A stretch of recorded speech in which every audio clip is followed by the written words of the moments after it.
I'm Diego Sanchez, President of HousingWire, and this is 10-Minute Talks. My guest today is Stacy Mestayer, President of the Alita Group. Stacy, welcome to 10-Minute Talks. Thank you. Thanks for having me. I'm so glad to have you on, especially for this topic. But before we dive in, could you give a 60-second introduction of yourself and the Alita Group? Absolutely. So my name is Stacy Mestayer, which is something that no one ever pronounces correctly. So not a big deal there. But I am the president of Alita Group. My background is in law, so I'm an attorney.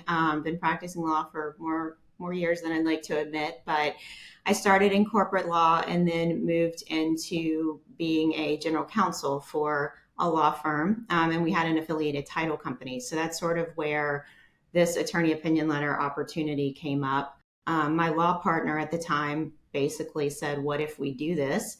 I did not have a background in title. So I was literally the only person that thought, well, this seems like a reasonable idea. So let's try it out. So I really just went and figured it out. And I think kind of that naivete and lack of information about how title insurance really worked was what kind of drove me to do this. And so a few iterations later, here we are. Alita Group is relatively new. We started the company as a technology company. So we created the attorney opinion letter product, and now Alita Group is setting out to create a market for it by enabling providers to provide it to their end user clients. So from your perspective, what's wrong with the current version of title insurance, and why do you think that we need alternatives to that product? So a bit of a loaded question, but again, so my background is not in title. So I feel like I come at it a bit objectively because I don't have this long history. I mean, I've been working on this for 4 years now, but prior to that, didn't really have a lot of background with title. So looking at it, title hasn't changed a lot in the 150 years that it's been around because it hasn't had to. And I think that's really the bottom line. Processes have gotten better, data's gotten better. Title insurers are benefiting from those efficiencies. I think title agents are benefiting from those efficiencies when they want to. Consumers are not benefiting from those efficiencies. And I think that's the problem, is that the business model is simply broken. I think there's a disincentive to pay claims because of the way that the commission structure is set up. And I think that there's really just a general disincentive to become more efficient, because there's really not a reason to. Again, it hasn't changed and hasn't gotten better because no one's forced it to do that. All right, so please walk me through this attorney opinion letter and how it compares and contrasts to the status quo title insurance product. Sure. So I think the first kind of most important point is that not all attorney opinion letters are created equal. There's lots and lots of information being circulated around, especially by Alta.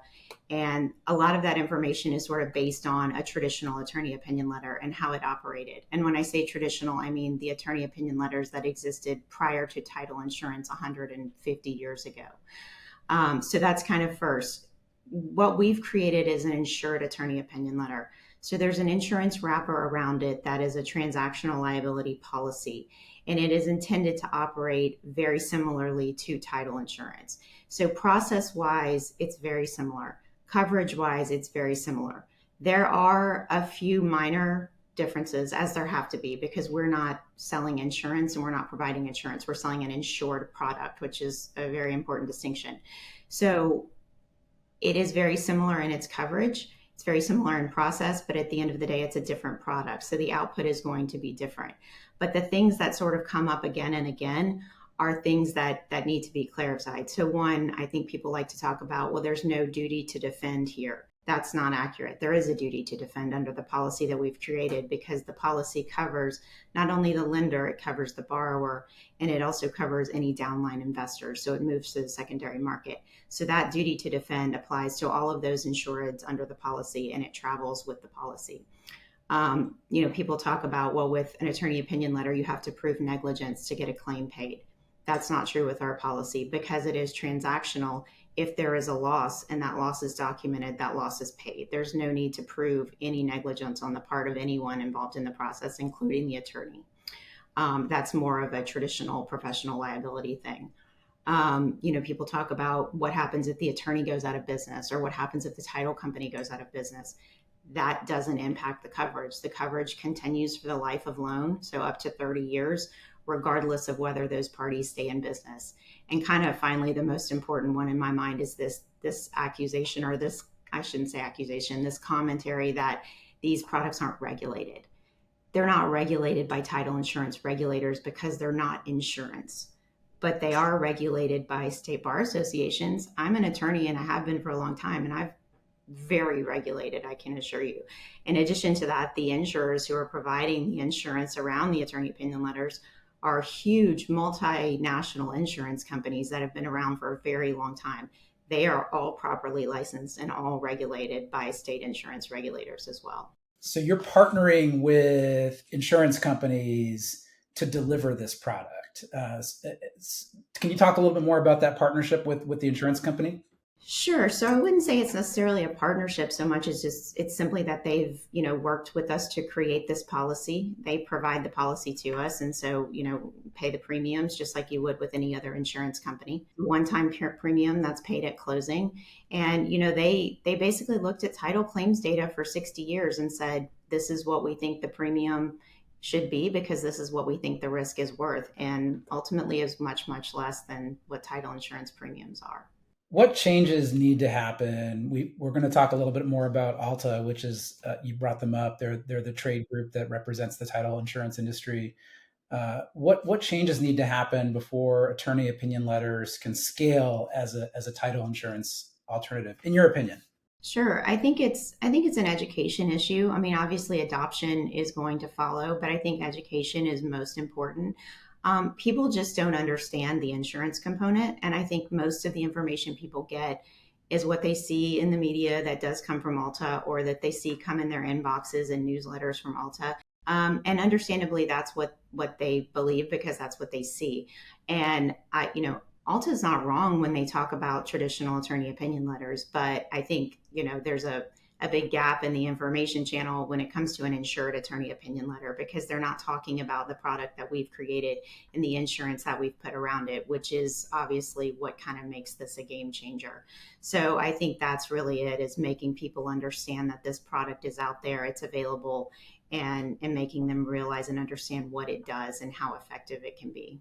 So you're going up against a number of entrenched interests in title insurance. There's the big four title insurers.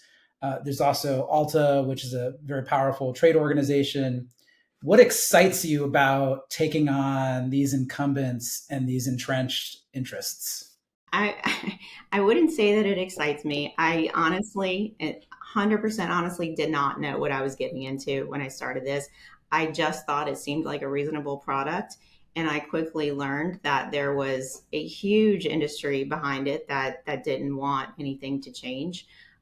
It's fun sometimes because it is a fight. That's pretty clear. And I know lots of people in title insurance. So I have lots of these conversations with people. It ends up being fun and we joke around about it. Some people honestly won't even look at me. They believe so much that they don't want this to happen. So it's been an interesting thing. But I will say, I don't think the incumbents would be fighting it so hard if they didn't think that it worked.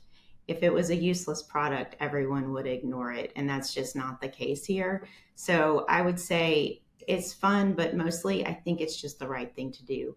I think it's rare kind of in your career to come up with something that you feel like meaningfully changes people's lives or that impacts people. And I feel like that's what this is. And so while the fight is there, it is what it is. I just think it's the right thing to do. And so for that reason, I think kind of any fight that I have to get into is worth it. Personally, I love competition as a way to bring down costs for the end consumer. And that's ultimately what I think we're all trying to do here is serve the home buyer. So the Biden administration, you're kind of on their radar because they're pretty focused on lowering closing costs, including title fees for refinancing transactions. Why do you think title costs should be lower for home refinancings?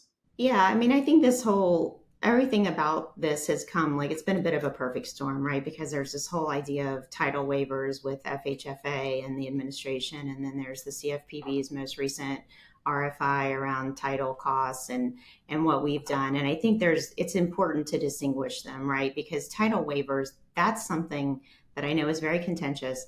It is a pilot program that may or may not get off the ground. What we're doing is something that's approved. It's already in the guidelines. It's already accepted by Fannie and Freddie, and it's already accepted by other investors. So I think that distinction is important. But to your point, refinances are a bit of a low hanging fruit for something like this, because I think people's, actually the reason we started doing this is a story. It kind of came about from a story from a friend of ours or a colleague in the industry. His mom is a widowed veteran, or a veteran's widow, I should say, and she went to refi, I think 3 different times in 2 years, and she had to pay for a full title insurance policy every time, and it was a burden for her. And so that sort of made us look at it in a different light and think, why are these people paying over and over again for the same policy when they know that nothing's happened to the property? I mean, if anything, a date down would tell you that, and that's certainly not worth a full premium. So I think that kind of context brings it to the forefront, and you look and you say, I don't think refinance necessarily warrants a full policy, but it's always been charged that way because it could be, but it doesn't have to be, and it probably shouldn't be. So I think that's the answer, is that everybody's starting to look at it because, it came to light, but we're kind of in the background here, trudging along, doing what we started 4 years ago and have already gotten approved. It's just becoming much more public now because of the administration. Well, what an interesting conversation. Stacy, thank you so much for joining me today. Thank you for having me. I really do appreciate it.